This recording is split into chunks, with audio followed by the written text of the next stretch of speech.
Well, that was just another extraordinary program here at the 2018 Ojai Music Festival. I'm Steve Smith, Director of Publications at National Sawdust in Williamsburg. And if you were wondering why the shadowy music director of this year's Ojai Music Festival was not up there a moment ago for the curtain call, it's because I'm fortunate enough to have an exclusive on her up here. Welcome, Pat. Thanks for coming up here. So we're not going to pummel you with too many really drastically technical questions. For one thing, you've been answering a lot of those. You faced Ara Guzalemi and, you got the hard work out of the way. I'm more curious about your impressions of the Ojai experience in general. And the place that I want to start is by simply asking, what went through your head when Tom invited you to be a part of this and to be in charge? Well, I thought it will be an adventure which I've never experienced before in my life, and I was right. What I see here is completely mad. I wouldn't expect to see this city which I saw 1 week ago. Mm-hmm. It was quite empty, right? And I saw the park, and it's beautiful, right? And yes, there is a Libbey Bowl, but it's not. It is full of life and energy when people are arriving and when the music is here, and it's right. so strong and almost stronger than a real concert hall in a big capital, because all these people, they really come for music. They don't come just because it's in the neighborhood or just because it's in a full program of a big city, but it is a destination which they programmed in their schedule. How much familiarity did you have with the Ojai experience before you were thrust into it yourself? Did you get to come pay a visit before? Or? Yes, Tom showed me this place, and I also attended the first day of the last festival. And VJ last year. Yes, okay. Yes, and I understood what an incredibly inspiring place it is. And these people, I feel so much love and dedication. To listen music, you also need to give a lot of energy. Sure. Because it's perceiving all this contemporary music that right. they're listening here, and I find it extraordinarily interesting to see what you can do, with contemporary music, and how can you, if you want to educate listeners, right, to be curious and open-minded and to expect the unexpected. This sure. is phenomenal. Well, and you're halfway there already when you come to Ojai, because everybody is already curious. They're coming regardless of who it is that's the music director. Yeah. They just want to be shown and played something new. So when you had this 4-day receptacle to fill up, how did you begin to approach the solution of what you were going to program? Well, I had my very dear and very beloved pieces. Mm-hmm. Actually, they're always in my heart. And I thought they belong to Ojai. I want to put them all in these 4 days. Okay. And it is something impossible, but you're coming pretty close, I think. In fact, yeah. We're pretty close, and so Kafka Fragments was right. a center of my desire, or Galina Ustvolskaya. I was surprised, but actually not really surprised, that people never heard this music here. Right. And I thought, they need to hear. And I'm so curious about how these ears, which are since years trained to hear contemporary music, how will they react to this music? What will they take with them? What kind of impression? Because when I heard first time music of Ustvolskaya, I was a student, and I was completely blown away. I was shocked. I changed. My life changed. There's literally nothing else like it in the entire canon. It's unique. Yeah. You cannot compare it with anything else. Although she was pupil of Shostakovich, you don't really hear it. You don't. And you could say something of the same thing about the man whose music we're going to be hearing next, Michael Hirsch, who you've worked with closely. That's right. Again, you can hear precedents and you understand his lineage, but yet his music sounds like nothing that I've heard precisely. Yes, his music is a surgery of the most dark sides of our existence. It hurts, it emerges with an attack and brutality, if you want. Right. It's rude and it's painful, but it's so important to do.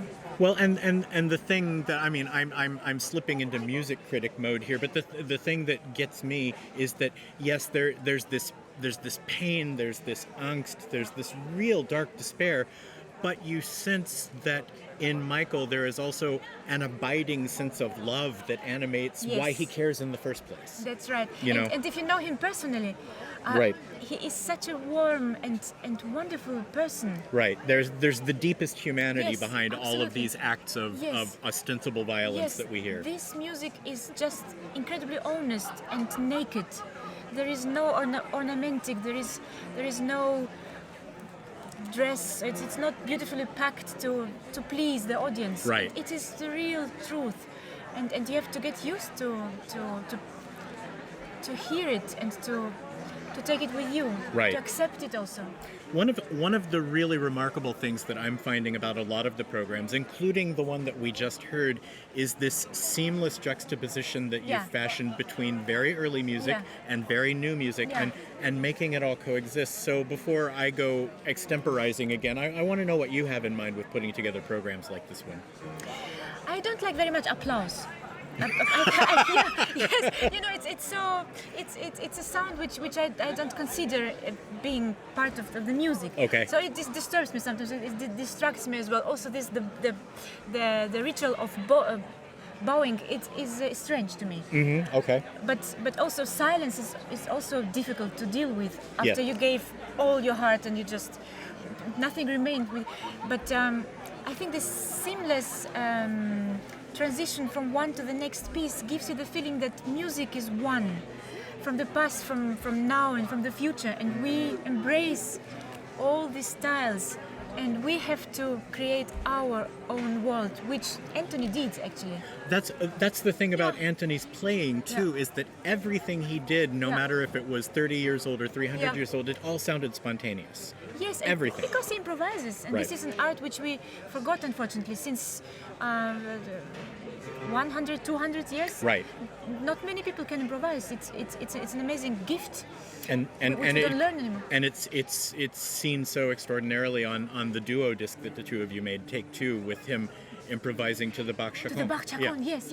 It was also surprising to me because, you know, in this recording, I just started to play the Chaconne because I wanted to check the acoustic in the church, and he suddenly sat down and he started to play with me, and I stopped, and the sound producer said, "Don't stop, start again, just do it," and he recorded it. And that's it, what is on the CD. It's not very perfect, the intonation, of course, but I think we should not be perfect. It's not about perfectness.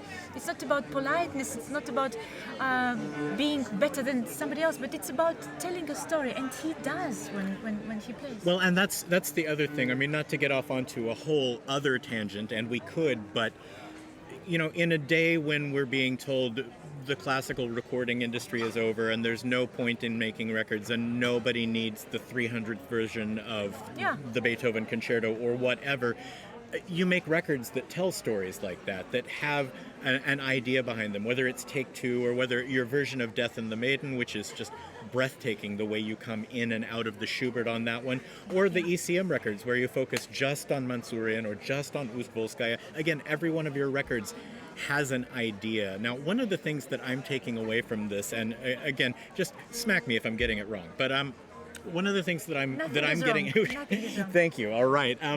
You heard Pat said it.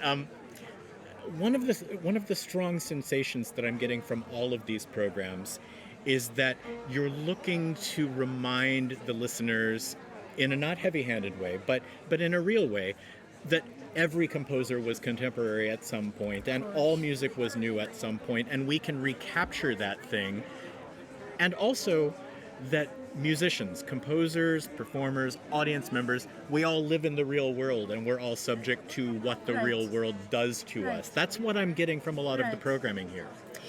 You know, making music is not to prove your skills, is not to make a career, is not to make commerce.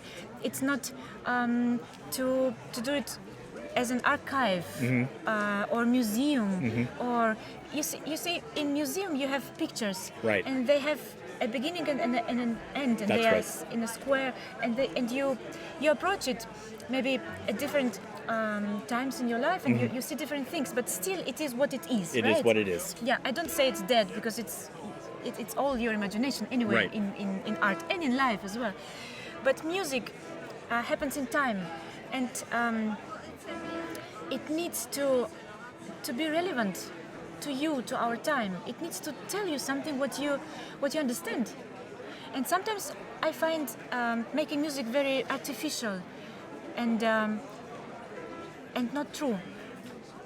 And all these programs which I see all around the world, it is still very, very stuck in a dead street. It is always in a system. And Opener, concerto, yes, symphony, and I go sometimes home. wonder that people do not suffer. Right.